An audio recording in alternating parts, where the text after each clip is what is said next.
Niels Morton is killed in a horseback riding accident, of all unlikely things. Wow. Okay. And there's a legend, it's not true, but it's just it makes for a great story, that his buddies in the gang rented the same horse the next night, took it down to the park, shot it, called the stable owners and said, if you want your saddle, come and get it. Now,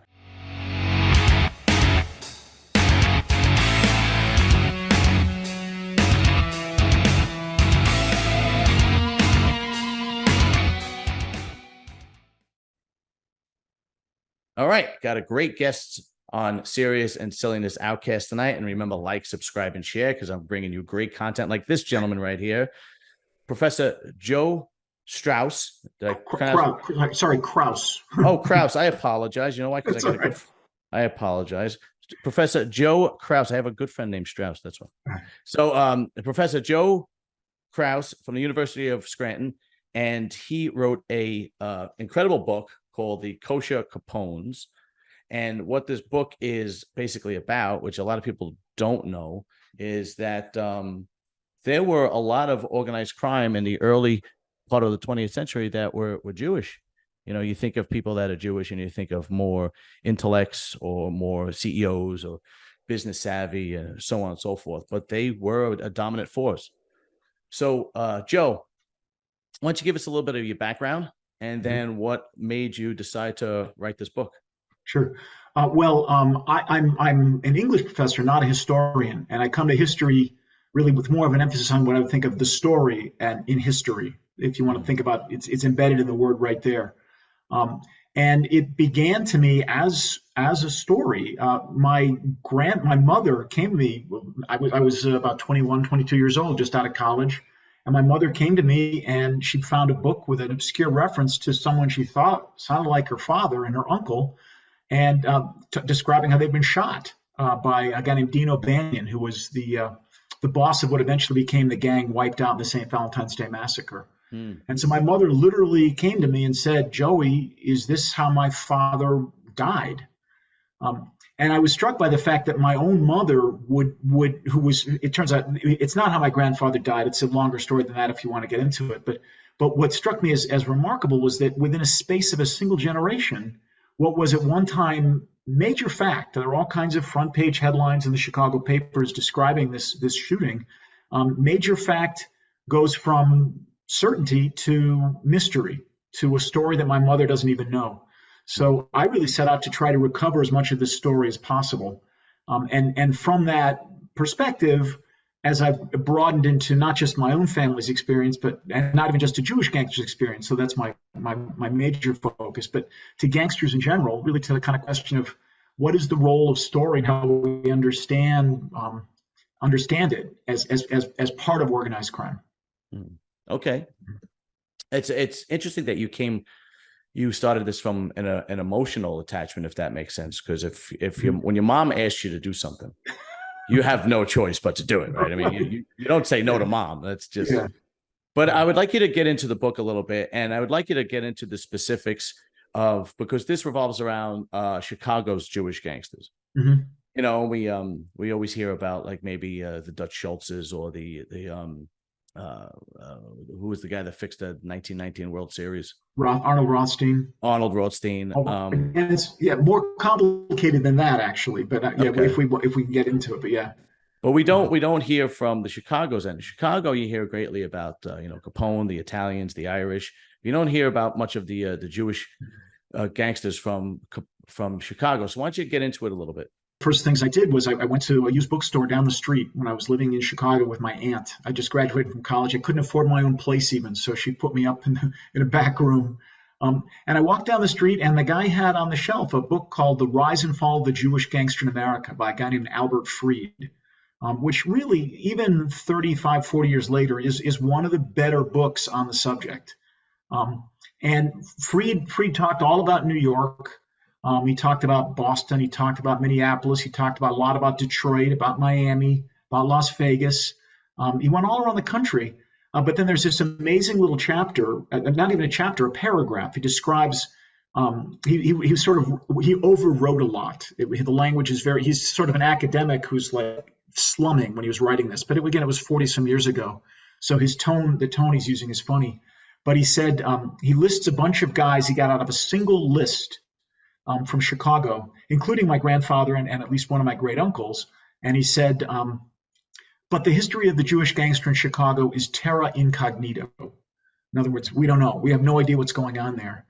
And so that's sort of been the understood story of Chicago's Jewish gangsters for a long time. There's a guy named Rich Cohen. I don't know if you've come across his book called Tough Jews. It was a bestseller about 15 or 20 years ago. And Cohen wrote all about Murder Incorporated. He wasn't doing a whole lot of original research, but he was remembering the stories his father had told him. And yet Cohen had grown up in Chicago. He's a big Chicago guy. And I just thought it was really fascinating that this Chicagoan wouldn't have thought to write about Chicago. Had really ever done it before. Oxygen. I mean, that's the story right there. There's no group of gangsters in any major city more successful than the Capone group, right? In New York, it's 5 families that are still competing. In Chicago, it's just one. And Chicago may not be, it's not as big as New York, but you can be darn certain it's bigger than 1/5 of New York. Mm-hmm. So in the space of that, the story of the Jewish gangster just felt really small, even of the Irish gangsters in Chicago. O'Banion is a very important figure. But after that, you might be surprised how few of the prominent gangsters are actually Irish. So, I mean, Bugs Moran is just obviously Irish, but in fact, he's not. And a recent historian proved that he's French Canadian. Really? A lot of these guys were changing their names. In fact, the number 2 guy after Dean O'Banion in the gang was a guy named Jaime Weiss, a dramatically Jewish name. I'm like, how much more Jewish can you get than Jaime and Weiss? Right. But he's actually a Polish guy who also changed his name. Mm-hmm. So there's a lot of weirdness. I mean, I have some theories about why that is. But in terms of what drew me to try and tell this story is that we didn't know it, and I was hungry for a story. So you called it emotional. I think that's true, but the particular emotion is I just want to know the story. Mm-hmm. I mean, I think that's part of what drives you as well. Just like what happened? How do we understand this? How do we make sense of it? Absolutely. So why don't you get into actually the actual story? Sure. That you uncovered. So go right ahead. Yeah, so in this case, my grandfather and my great uncle were walking out of a theater in downtown Chicago, and Dean O'Banion walks up to them, and he literally puts a gun in each of their stomachs, and he pulls the trigger. Wow! And it turned out my grandfather wore his belt buckle. I like to think unfashionably high, so I've inherited his lack of fashion sense, but it saved his life, and the bullet hit the buckle and mushroomed off. His brother, Davy Miller, who really was the big shot. My grandfather was the minor figure, the junior partner in all the gangster stuff of the family. But Davy was a big name and the big boss of this particular mid-sized family. Mm-hmm. And he was shot pretty badly. The bullet went right through his intestines. So it was, rather than a single wound, it was, you think about an intestine is coiled up like that. It went right through all of them. So each of them was almost like a separate wound. And they figured he was dying. And there's a great headline I have in one of the daily papers that screams, "Gang war feared over Miller shooting." And it was one of those classic things, like they said, "Who did it?" He goes, "I ain't talking," Right. This kind of, he knew very well who'd done it. But in fact, it was my grandfather who said, "I'll tell you who did it." It was Dean O'Banion. I mean, he was happy to spread the word. But my great uncle survived.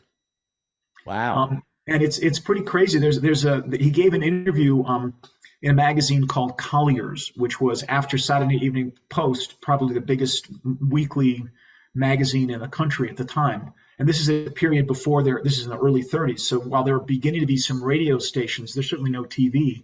And to be a weekly magazine is one of the major media possibilities.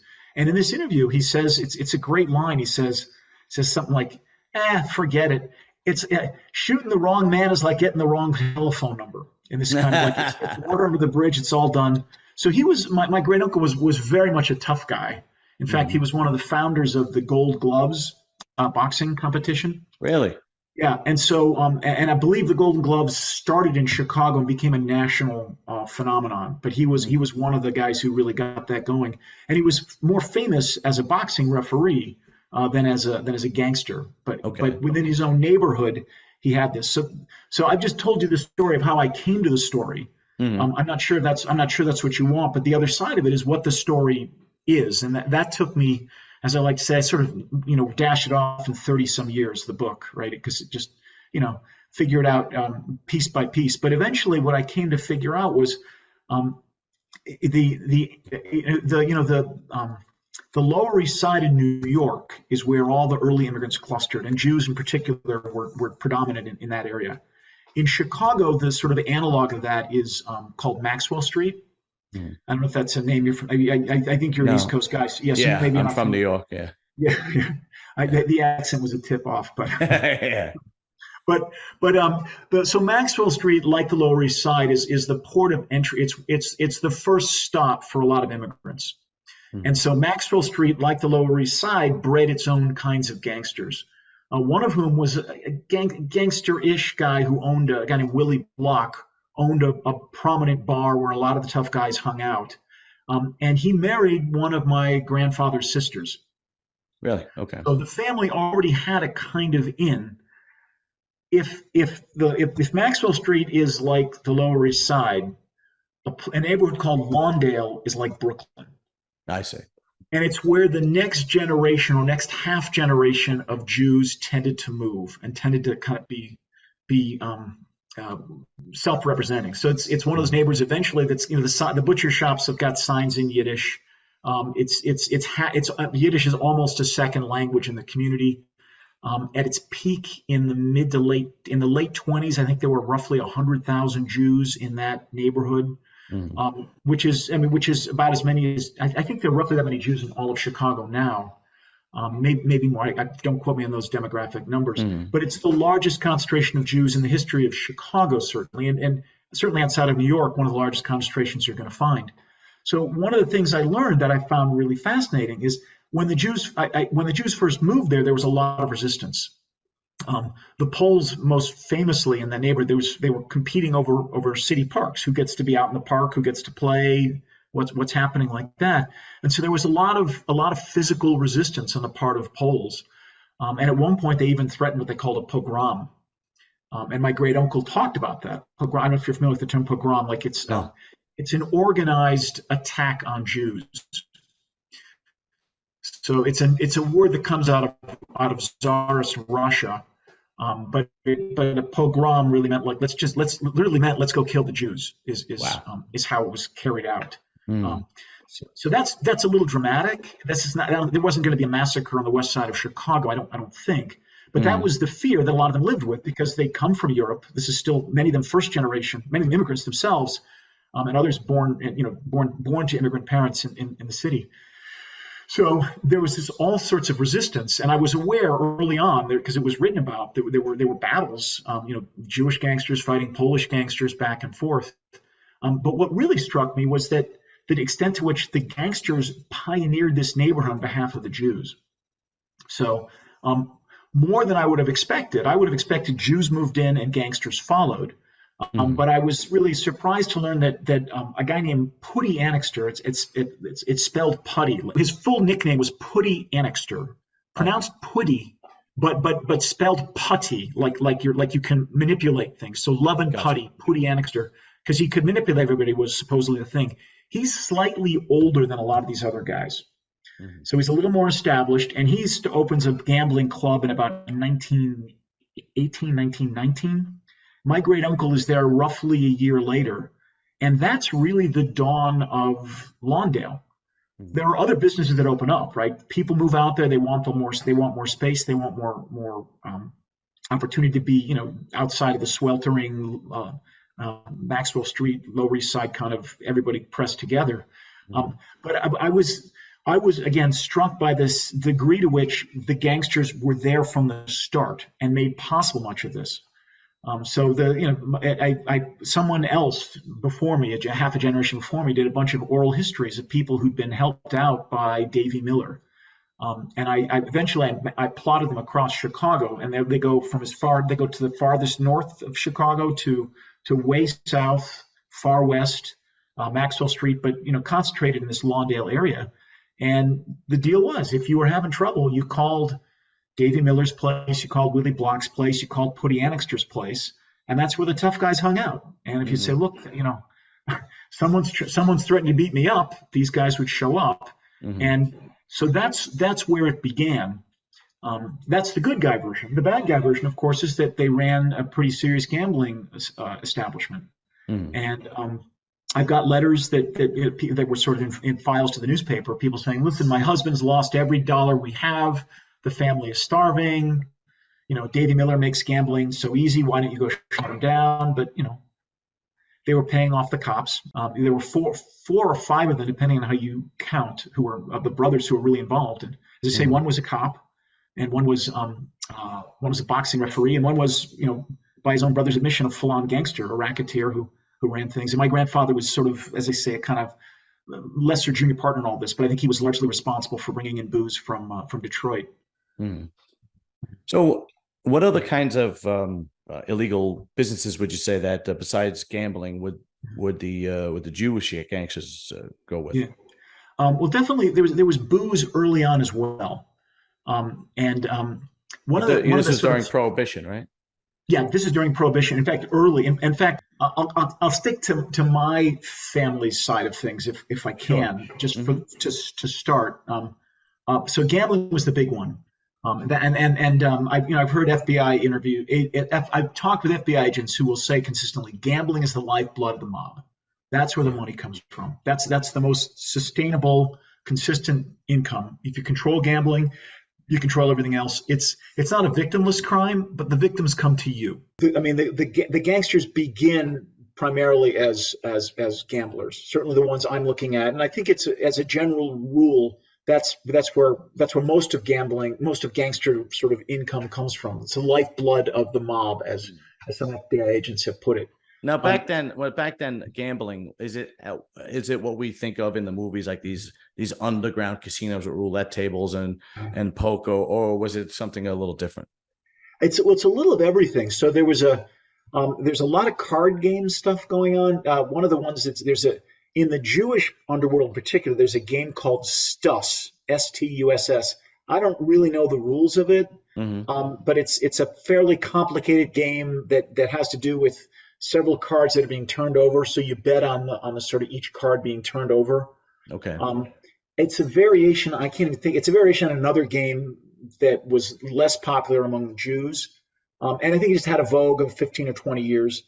Craps already very popular. Yeah. Okay. So in fact, the guy who's on the cover of the book, Lenny Patrick, gets his start, in front of my great uncle's bar, restaurant, gambling hall. It's also a boxing gym. It's sort of big, an illegal community center almost.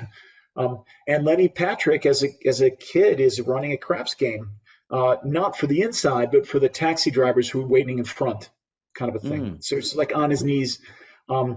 I think there are some roulette wheels in some of these fancier ones. Putty Annixter's place was much the nicest, and I think that they've got some more elaborate things going on there.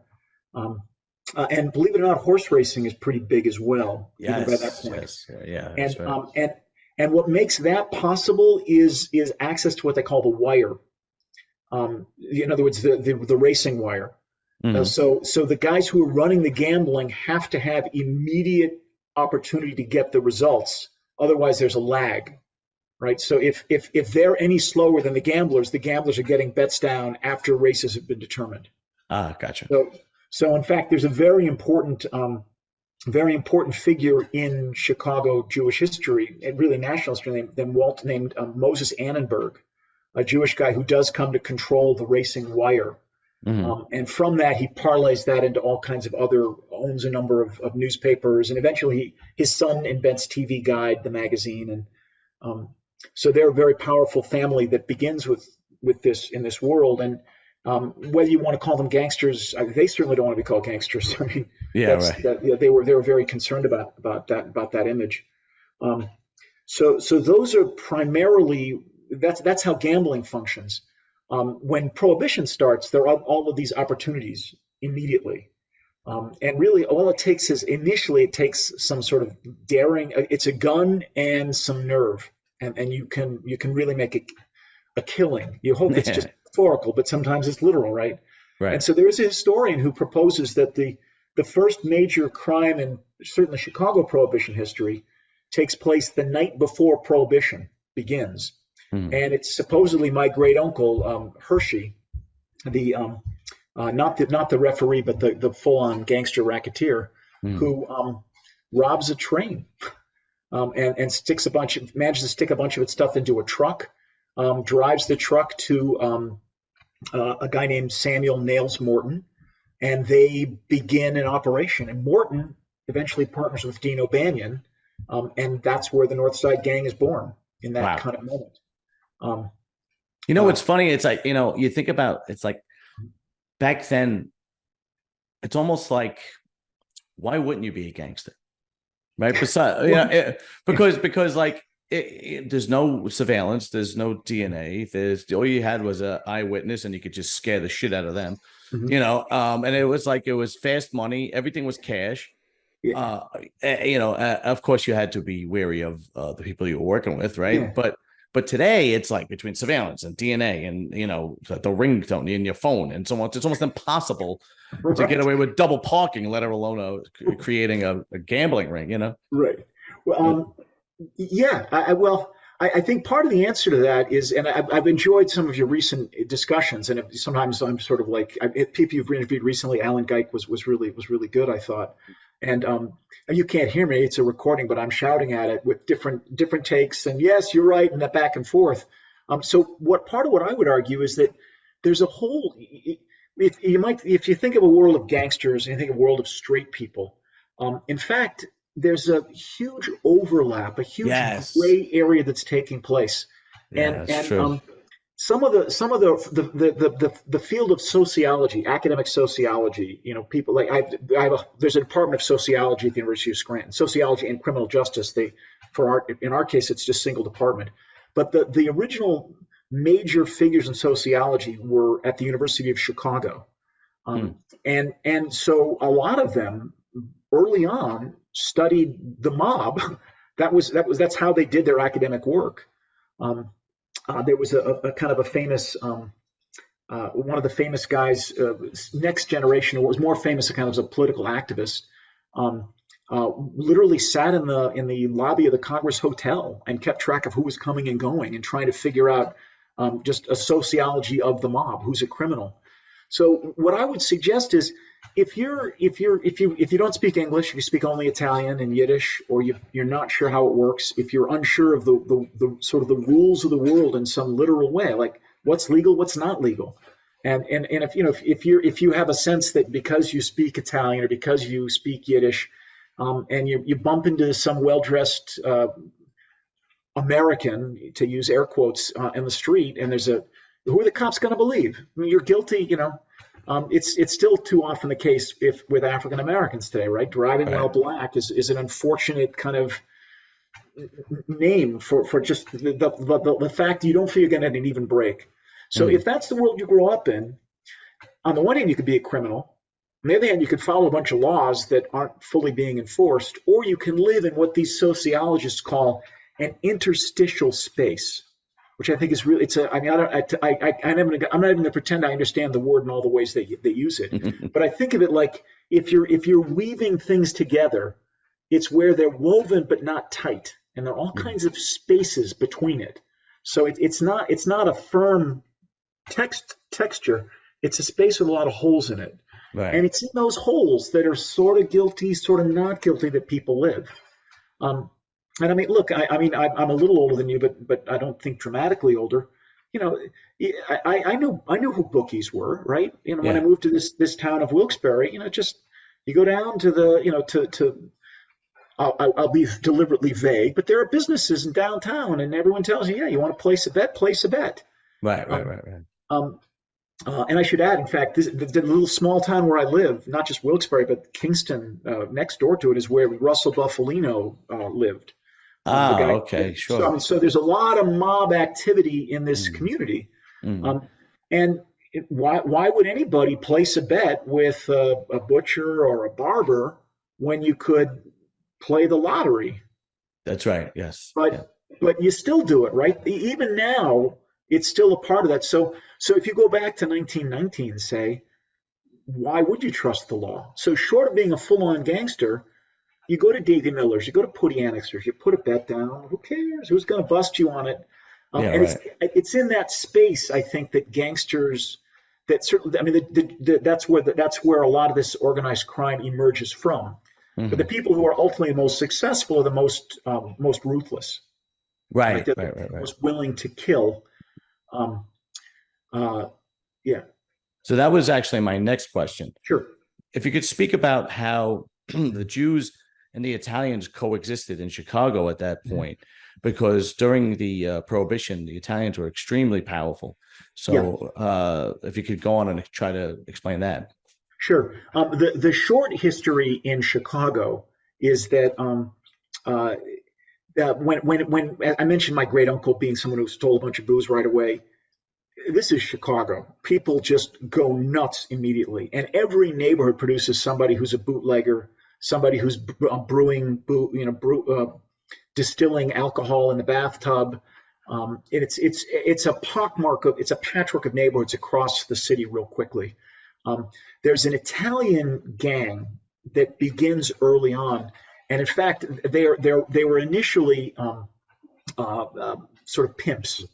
Mhm. That's an awkward fact of that particular history. Again, forgive me for blanking on the It's particular fine. guy's name. But he was a guy who'd married a madam in the first ward, where there was a time in Chicago when crime was tolerated so long as it took place in a very confined space, a place Hmm. called the Levee District. It was one of the ways that they made peace. Right, if you come to Chicago, everything's clean except for this one neighborhood, completely corrupt. And you'll see maps. It's like this was an illegal bar, an illegal gambling place. This is where you could go and pick up prostitutes up and down the line. So Hmm. this guy marries a madam, becomes fairly successful, actually divorces her, marries a Jewish woman, oddly, um, and feels like he's got the world under his skin. He wants to be famous. He likes going to the opera. He gets all fancy. Um, and his number two guy, who's from Brooklyn, is a guy named Johnny Torrio, which is a name you might know. Yeah. And so Torrio supposedly says this isn't going to fly. Torrio has brought in, among other people from his old Brooklyn stomping grounds, Al Capone. Hmm. And so we're not sure who killed this guy. Capone is a likely suspect.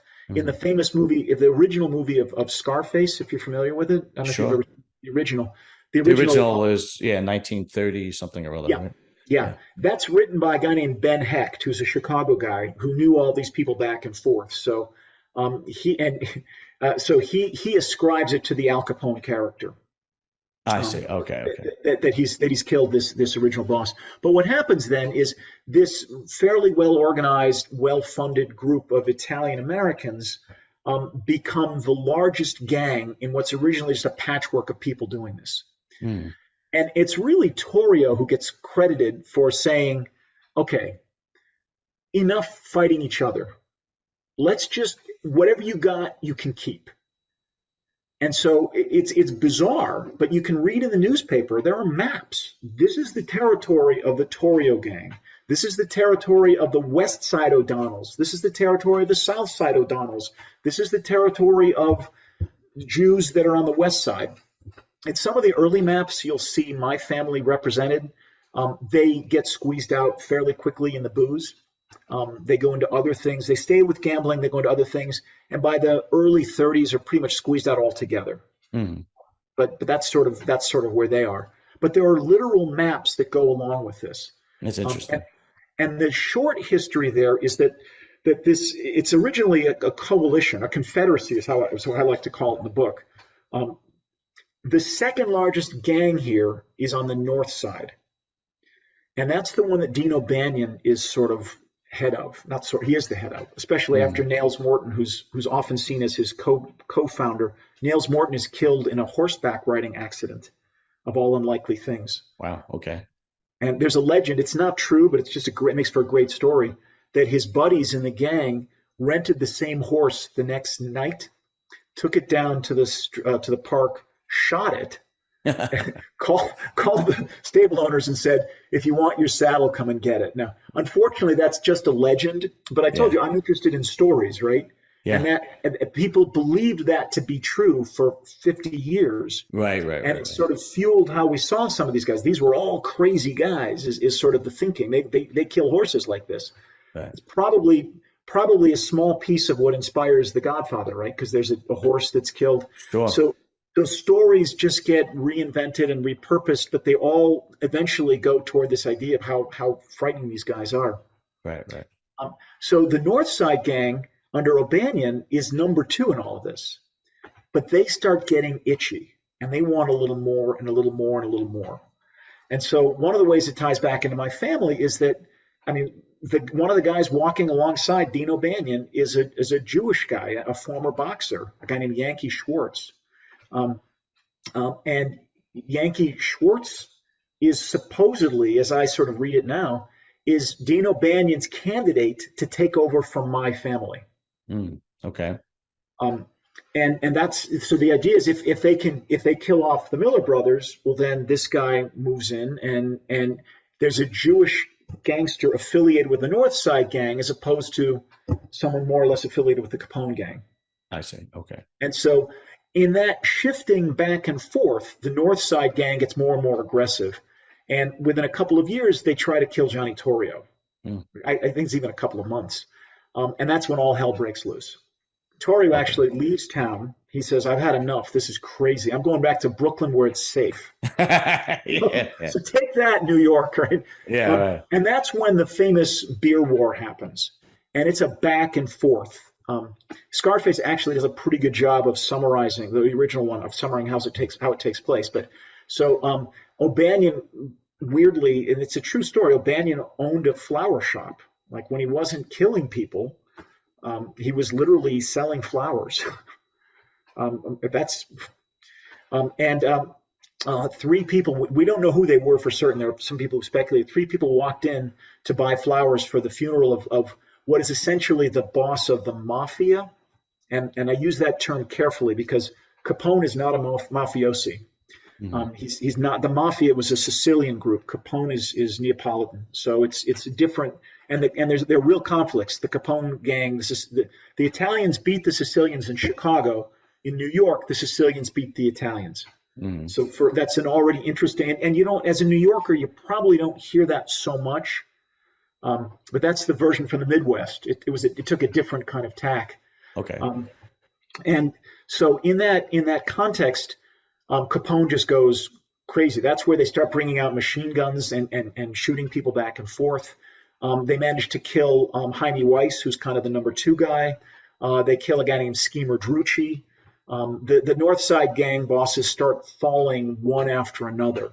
It's a bit of a war of attrition. And then the climax, of course, is the St. Valentine's Day Massacre, where when they see a guy they think is Bugs Moran walk into the SMC Cartage garage, and they've been waiting in ambush.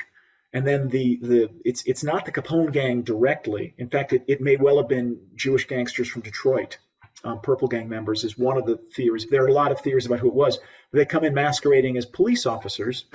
They get the O'Banion gang. At this point, they're the Bugs Moran gang, the North Side gang. They get them all to put their hands up against the wall.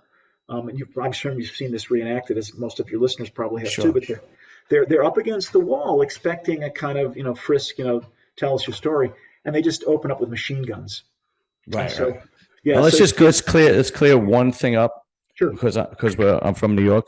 When you say the Purple Gang, there were two Purple Gangs. The original was from Detroit, because the majority of people are going to think the Purple Gang, they were from Harlem in the 70s. No, there were two completely different gangs. The original Purple Gang is during the Prohibition from Detroit. So yes, thank you for reminding me. Yeah, I haven't spent a lot of time thinking about the Harlem Gang, but yes, yeah. And the Purple Gang is almost entirely Jewish, by the way. I don't know if you're aware of that. Okay. No, I didn't. Yeah, so the Purple Gang is Jewish. And as a quick aside, I don't want to go in too many directions at once, but it's all right. The Purple Gang is in Detroit, and what makes them so significant is that Detroit is a port city. We tend not to think of it, but Detroit is on the other side of Canada, and so in Canada, it's still legal to distill liquor, and so what do? You get all the great distilleries. Which, by the way, the Scotch Irish in Canada tend to sell. They're like, we've had enough of this. So they sell them, and the family that winds up controlling most of them is a family called the Bronfmans. Very, very prestigious, well-to-do family today, even now. And they don't particularly like to acknowledge that much of their wealth originated in this context. But you had Jews in Canada selling to Jews in Detroit who were bringing the booze then across the Midwest, but primarily to Chicago. And so for a brief while, that was my grandfather's role, but I think eventually it became Samuel Morton's and really his brother. He had a brother who really kind of took over all of that. But I'm sorry for going on in such detail. It looks different in Chicago than in New York. But the upshot of the St. Valentine's Day Massacre, the aftermath, and it takes some time. It's not immediate, but it's the most important event in a series of events. What began as a confederacy where the Capone gang was the most powerful among several, they gradually swallowed everybody up. So as they took out the North Side gang, they took over a lot of those operations. Again, not all at once. There's a whole succession of events that take place in there. But eventually, what began as one gang becomes ultimately the syndicate. And they're running everything. And so the story that I tell primarily in the book right there is how the people who took over from my family remained the bosses of Lawndale until World War II, right? So my family's out in about 32. The guy who's on the cover, Lenny Patrick, is really ultimately associated with the syndicate. He's a sidekick to Capone is out. A guy named Paul Ricca, Tony Accardo is usually credited. Those are names that are familiar with you, but and that's when the Capone gang, or what was originally the Capone gang, just keeps taking things over.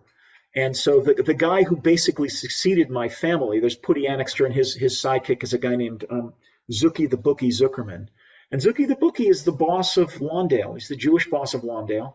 And the syndicate basically says to him, the 25% you pay to us in gambling, now it's going to be 50%. Right. And he says, I don't think so. And then it's almost certainly Lenny Patrick shoots him in his front yard. Wow. Kills him. And that's how the mob, again, they take over. There's a similar story taking almost at the same place on the South Side. You've got a very prominent Chicago African-American community. I heard you talking with Alan Geik about the numbers racket in Harlem. In Chicago, it's often called policy. Virtually the same thing. I don't know why the names are different, but the policy wheels were traditionally run by African-Americans. And so this is a half a generation after Dutch Schultz has taken over in Harlem. But the Capone gang just says, we're taking over in the South Side. And they do it. It's a succession of killings, one after another. Guys try to hold out, the mob takes over. But that's how the mob grows. So to answer your question, I'm sorry to have gone on for 15 minutes. I do remember your original question was how the Jews and the Italians got along. So the Italians, it's a largely Italian group, the mob, as it were. And it looks entirely Italian from the outside. That's how people tend to remember it.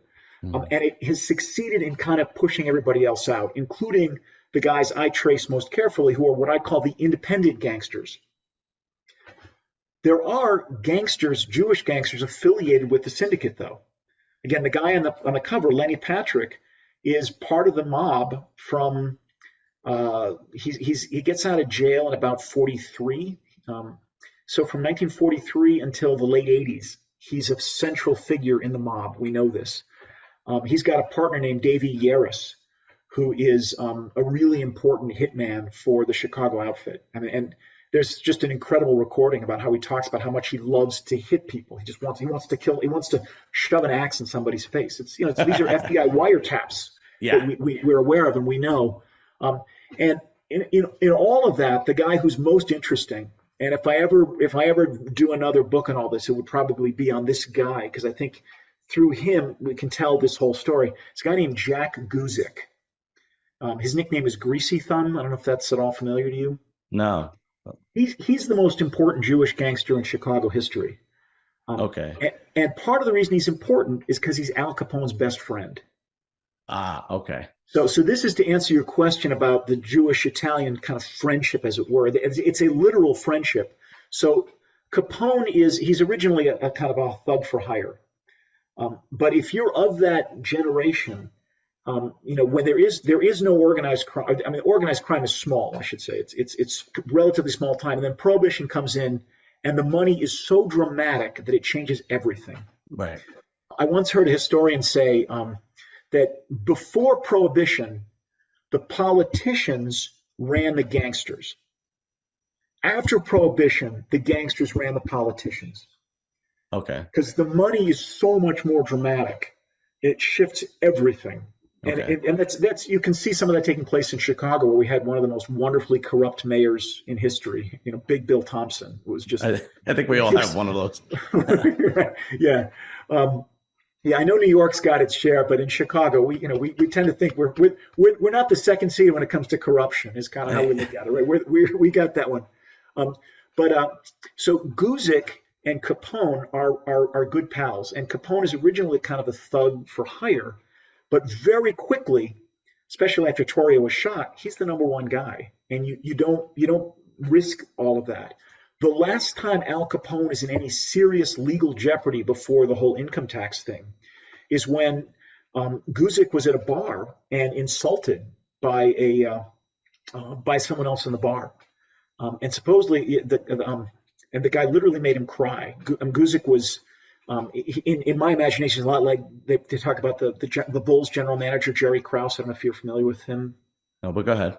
Yeah, Michael Jordan used to call the guy Crumbs, right? Because the Yiddish word is a schlub. He's a kind of a slob, and that's how I picture Guzik as well. Supposedly he had always had crumbs on his shirt. His nickname was Greasy Thumb, which some say actually it was originally his older brother's nickname, but some say it came from counting money. Some came just from having been a waiter who stuck his thumb into the soup, right? But there's still a kind of greasy oiliness to him. And he's insulted by this guy in the bar. And he goes and he tells Capone, who comes back. And supposedly the guy at the bar looks at Capone and says, "Go back to your pimps and whores, you dago." Wow. Not a smart thing. I'm just as a public service announcement to your viewers, don't say that. Yeah. That's not a good move. So Capone actually shoots the guy in the face in public. And it's one of the first times Capone's name is in the newspaper. And there are eyewitnesses. And the mob has to pull out. At this point, they're not quite the mob. They're the Capone gang or the Torrio gang. And they really have to kind of pull him back from legal jeopardy, buy off witnesses. But essentially, that's just to indicate that Capone literally risked his life for Guzik at that point. Right. They were so close that, from what I understand, Capone understood Yiddish. Wow, really? Yeah, and so one of the details I was really proud to have found was that there's a famous Yiddish actress named Molly Picon, who I doubt you would know. It would take almost 2 generations ago really to know her.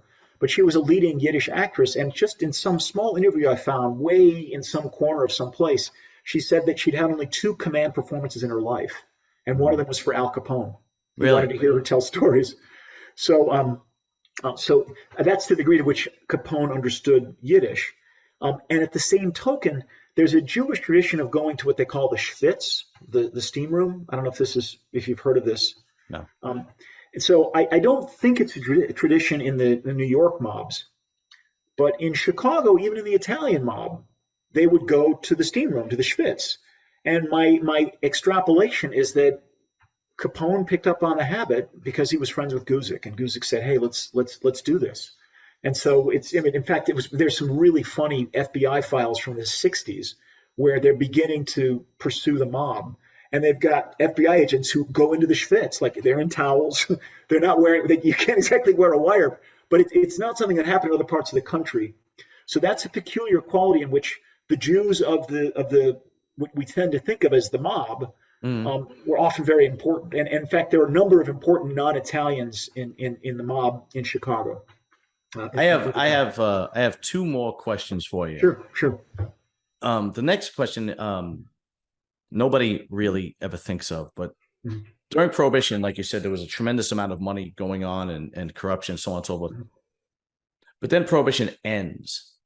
How do the gangsters adapt to a Prohibition ending, and what else do they go into to try to make as much money if they can? Yeah, That's a great question, and it took me many years to ask it myself. And it was like, oh, duh, that's where the story is. So part of what happens is there's a wave of killings, right? Hmm. It's a consolidation. It happens in any industry, right? You've got a recession, you start cutting people out. Mm. That's where my family gets cut out. Luckily, no one gets killed, but it's really the end of prohibition, and they're done, right? I mean, they don't get killed, thank God. They Hmm. open. Most of the brothers seem to open. My grandfather dies fairly young. It was still prohibition still going on, but his brothers, open kind of well-known restaurants, and they're sort of neighborhood celebrities. People stop in, hey Davey, how you doing? It's a comfortable living, right? Right. They weren't hugely wealthy. They had a lot of money. Now they have less money, but it's just making a comfortable living. Hmm. Um, one of the industries they go into, weirdly, is booze, because alcohol is still a heavily regulated, heavily taxed product. Hmm. So just like, I mean, you saw, I mean, I'm sure you're aware of it with cigarettes in the 70s, 80s, maybe even still, right? Bootleg cigarettes is still a pretty big Yeah. industry. Yeah. It's actually, yeah, it actually still is. Yeah, Yeah, in New York. Yeah. I have yeah. a friend. I So, actually have a friend at work who buys them because a pack of cigarettes is like $17. yeah, well, how can So, it's the same kind of thing. So, yeah. so after prohibition, booze is so regulated that there's still quite a lot to be made in illegal in illegal booze. Gambling, of course, remains a very important, powerful thing. But the biggest one that sort of grows even from prohibition is called racketeering. Okay. And I don't know, you may well know the definition of this, but a racket is any way of organizing a sustained draw on otherwise legal business. Hmm. One example in Chicago, it's bizarre but kind of funny. This is a little before Prohibition. A guy named Max Eisen starts. He takes control of the kosher chicken market. So that Yeah. Yeah. Yeah. Yeah. Yeah. so the only way you can sell kosher chicken is if he approves it. Hmm. And he even gets you need to in order for it to be kosher, you have to have a rabbi who certifies it as kosher. So he chases away all but one rabbi who gets to work for him. And and he then once he's got control over it, he jacks up the price. So it goes from 5 cents a pound to 7 cents a pound or something like that. Right. Right. Right. Right. And I think it's hysterical. In fact, there was at one brief moment to break his hold. Some of the rabbis in Chicago called for vegetarianism. So just like Really? this, it's just I mean, sometimes it's sort of ludicrous. Dry cleaning is a very important racket, and in fact, one of the real pioneers of it is my great uncle Hershey, the one who started with the stealing the booze at the beginning. Hmm. Um, he gets squeezed out after a while because basically the North Side gang and the Capone gang clash over it. That's a big part of the St. Valentine's Day massacre. In fact, tends to take out more of the racketeer guys. Some of the dry cleaning guys get killed. And in fact, some people think that's what they were after, not the booze. But by this point, the Hmm. rackets are already more important. Eventually, this stuff matures into one version of it is unions, right? You can bleed a union. Uh, and eventually, this does grow into sort of the Chicago outfits connection to the United Auto Workers pension funds. I'm not sure how much you know this particular story, but they get again through Jewish figures. Uh, a guy named Alan Dorfman is the really central figure. His father, Red Dorfman, is one of Jimmy Hoffa's original partners in sort of organizing the United Auto Workers. Red Dorfman controls the Chicago area. He gets his kid like a license, a brokerage license, and then his Hmm. kid is able to buy securities. He's got illegal access to the United Auto Workers pension fund. That's the money the Chicago outfit leverages to buy into Las Vegas. Really? Yeah, and so this is all backdrop to the movie Casino, which I Okay. know you're Right. a big. Yeah, so I don't know if you remember. There's a uh, I think it's Alan Brady's the guy who's killed. There's a guy who's sort of wearing a hat in Casino, and he's standing in the parking lot, and he gets shot. I don't know if you're remembering this particular one. Yes. Yes. Yeah, Yes. Yeah. Yeah. Yeah. yeah, Yeah. Yeah. that's Yeah. that's that's Alan Dorfman, and Dorfman is in Ah. fact killed in Skokie, Illinois, and um, Okay. Okay. yeah. So this is what racketeering is, and it's a pretty powerful Excuse me. industry.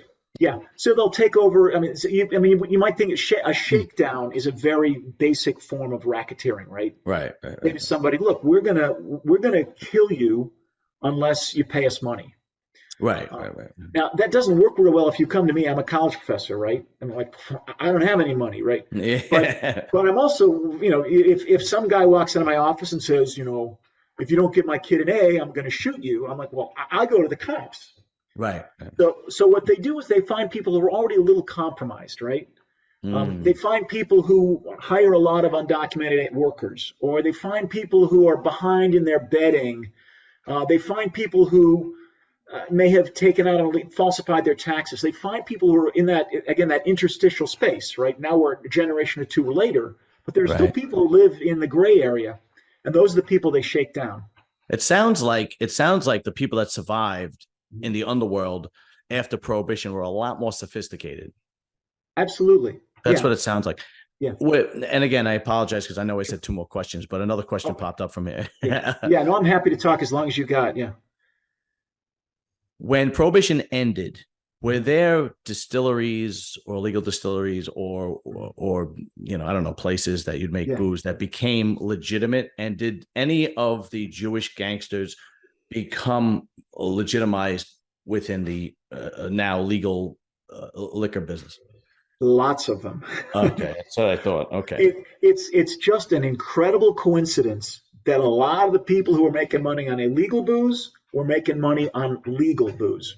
I'm Mm. sure just, um, It yeah. also seems like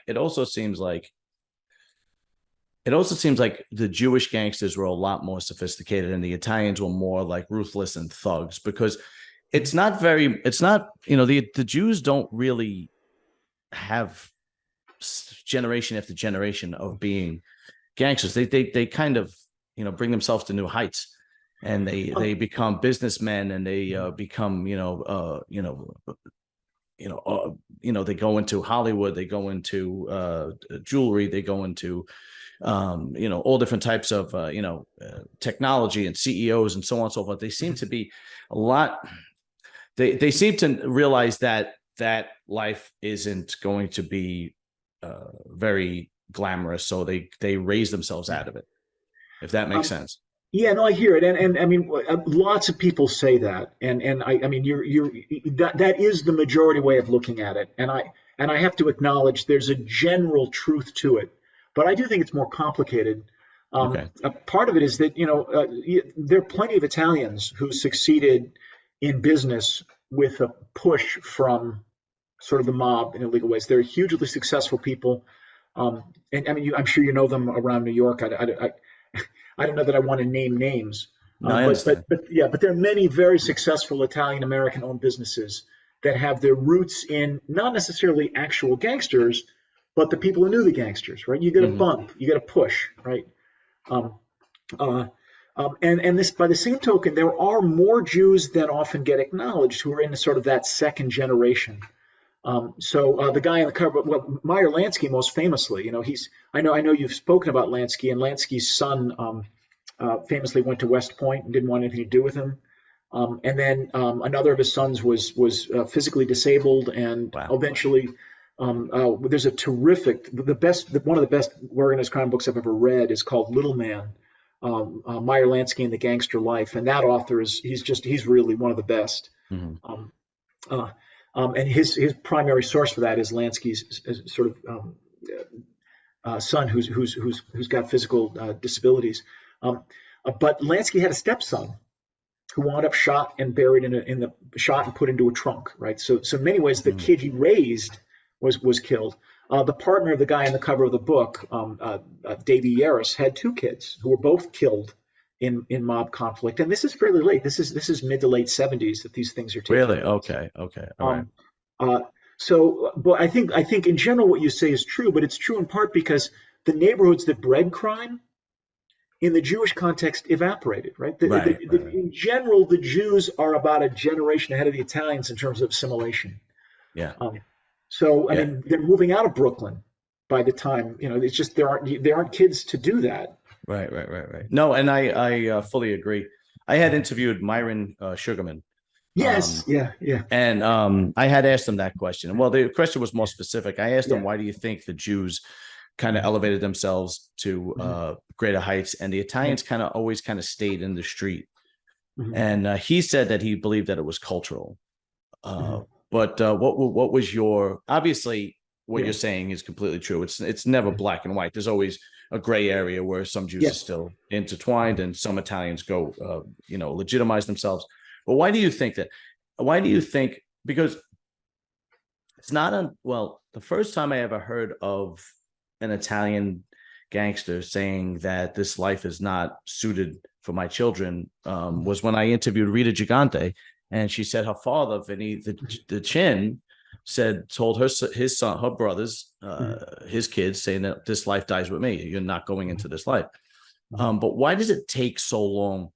Or why do you think the Jews elevate themselves so quickly, where the Italians kind of stay rough into the streets? And it's almost like they didn't want to leave, but it was forced out of them between, the RICO law and people moving out of the neighborhoods, and there's no breeding ground.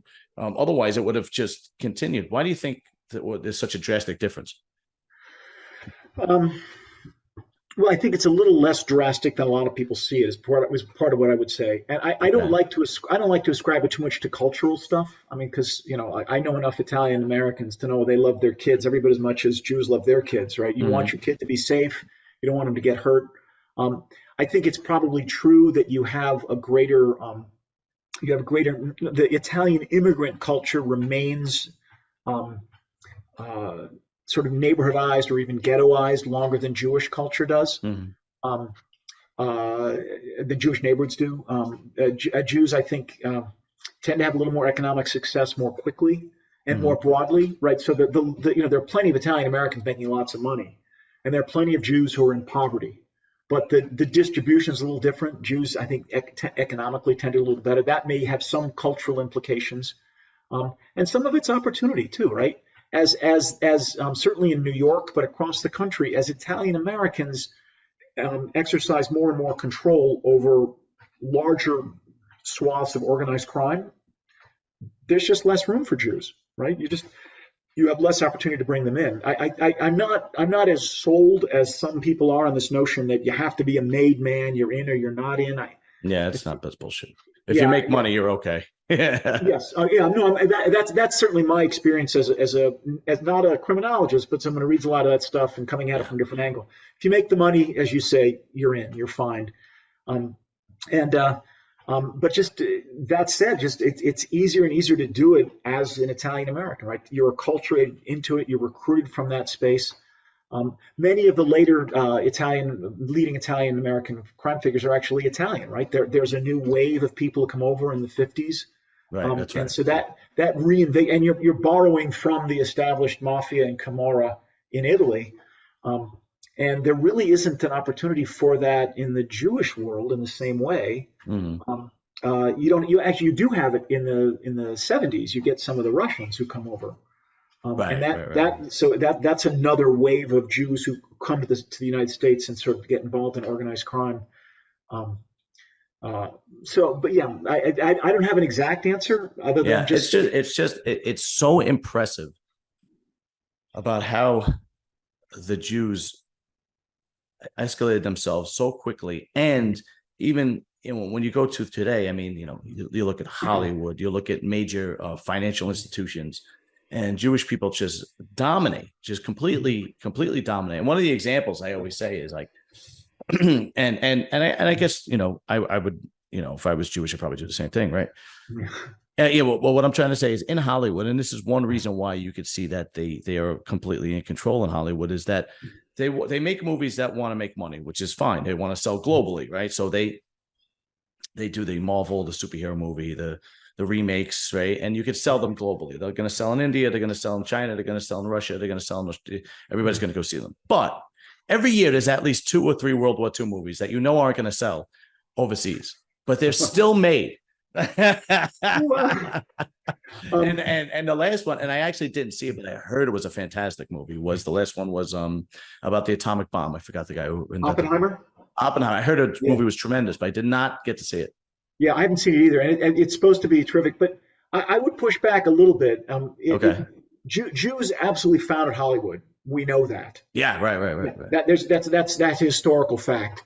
Um, it wasn't exclusively. One of the important studios, United Artists, was independent artists. You had some of the actors, but it was actors who said, no, we're going to create our own studio. But it rapidly kind of got pulled back into this larger Mm. thing. So it was the Warner Brothers, it was Louis B. Mayer, Metro Goldwyn Mayer. These were predominantly Jewish-run businesses, in part because they got there first.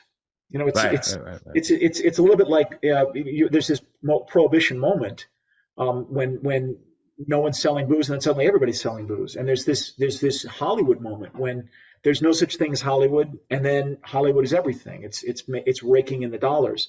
So Mm. all you have to do is be there 6 months early, and you've got a Yeah. foothold. Yeah. Yeah. But Yeah, it's the foresight that you need, right? yeah, You yeah, know, and that's a gift. Like that is, it would be like, what neighborhood should I buy property in that I know is going to be worth, 10 times the amount in 30 years? Who yeah. the hell knows? Right. You know? Well, and sometimes it's dumb luck, right? It's Yeah. only after the fact that we think, oh, this guy's a genius, right? Right. Yeah. Yeah. Yeah. But there were 12 other guys that went broke. Exactly. Yeah. Yeah. Right. So I mean, I Well, um, Joe, listen, it was a pleasure. And here's the book, Kosher Capones. Where could people find this book? pretty much anywhere. It's available on Amazon, Barnes and Noble. It's an academic press, but it's distributed through all the major channels. So I appreciate you pushing it. So, Absolutely. I'm going to make sure the link for Amazon, because I got it on Amazon, I'm going to make sure that the link in Amazon is in the description so people could just go and click it and buy it. It's a great read. And if you're interested in 20th century organized crime, this is the book that you need to read. This is a fantastic read. And thank you. Joe, I just want to thank you for coming on. It's been a pleasure and an honor. And maybe we'll do it again. Hopefully we'll come up with a new topic because you're a great conversationalist. You made my job easy. I didn't have to say too much. Sure. Yeah. No, it's an absolute pleasure. I'd love to talk to you again sometime. Yeah, I really enjoyed it. And I've enjoyed the work that you're doing. I want to wish you good luck. So thank you. Thank you, sir. And I appreciate it. Thank you. And have a good evening. You as well. Thanks. Be well. All right. Bye-bye.